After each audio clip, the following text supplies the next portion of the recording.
പ്രിയ ദൈവജനമേ, നമ്മുടെ ഹൃദയത്തിലെ ആഴമേറിയ മുറിവുകളും ആരും കാണാത്ത കണ്ണീരും നമ്മുടെ കർത്താവ് അറിയുന്നു.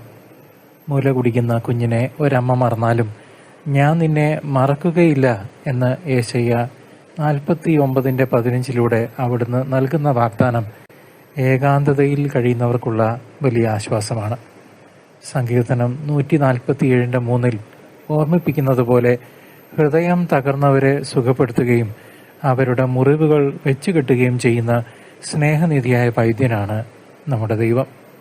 ലോകം നിങ്ങളെ ഉപേക്ഷിച്ചുവെന്നോ ഒറ്റപ്പെടുത്തുമെന്നോ തോന്നുമ്പോൾ ക്രിസ്തുവിൻ്റെ കുരിശിലെ യാഗം നിങ്ങളോടുള്ള നമ്മോടുള്ള അളവറ്റ സ്നേഹത്തിൻ്റെ അടയാളമാണെന്ന് തിരിച്ചറിയുക. മകനെ, മകളെ, തകർന്ന ഹൃദയങ്ങളെ ചേർത്ത് പിടിക്കാനും നമ്മുടെ കുറവുകളോടെ തന്നെ നമ്മളെ അതേപോലെ സ്വീകരിക്കാനും അവിടുന്ന് എപ്പോഴും സന്നദ്ധനാണ്. തിരുസഭയുടെയും വിശുദ്ധ കുർബാനയുടെയും കൂട്ടായ്മയിൽ കർത്താവ് നമ്മളെ ഇന്നും വഴി നടത്തുന്നു. നമ്മളുടെ ഭൂതകാലത്തിലെ കയ്പുള്ള ഓർമ്മകൾ ഈ നിമിഷം വരെ വേട്ടയാടുമ്പോഴും ഭാവിയെക്കുറിച്ച് ദൈവത്തിന് മഹത്തായ പദ്ധതികളുണ്ടെന്ന് പൂർണ്ണമായും വിശ്വസിക്കണം. ജെറമിയ പ്രവാചകന്റെ പുസ്തകം 29:11 പറയുന്നത് പോലെ നിങ്ങളെ നശിപ്പിക്കാനല്ല, മറിച്ച് പ്രത്യാശയും ശുഭകരമായ ഒരു ഭാവിയും നൽകാനാണ് നിങ്ങളുടെ ദൈവം ഞാൻ ആഗ്രഹിക്കുന്നത്.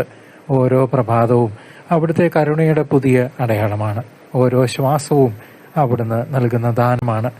നിരാശയുടെ ഇരുട്ടിൽ പ്രകാശമായി കടന്നു വരുന്ന കർത്താവ് നമ്മളെ ഒരിക്കലും അനാഥരായി വിടുകയില്ല. അവിടുത്തെ സ്നേഹം അളക്കാനാവാത്ത അഗാധമായ സമുദ്രം പോലെയാണ്. അത് നമ്മളെ എന്നും കാത്തു സൂക്ഷിക്കും. വേദനകൾ അവസാനിക്കുമെന്നും അവിടുത്തെ വിശ്വസ്തത നമ്മളെ വിജയത്തിലേക്ക് നയിക്കുമെന്നും പ്രത്യാശിക്കുക. കർത്താവ് എന്നും നമ്മോട് കൂടെയുണ്ട്. മനുഷ്യബുദ്ധിക്ക് അഗ്രാഹ്യമായ ദൈവത്തിന്റെ ആഴമേറിയ സ്നേഹമാണ് ഈ നിമിഷം വരെ നമ്മെ കാത്തു സൂക്ഷിച്ചതും ജീവനോടെ നിലനിർത്തിയതും എന്ന തിരിച്ചറിവോടെ കർത്താവ് ചെയ്ത എല്ലാ നന്മകൾക്കുമായി നമുക്ക് ദൈവത്തിന് നന്ദി പറയാം. ആമേൻ.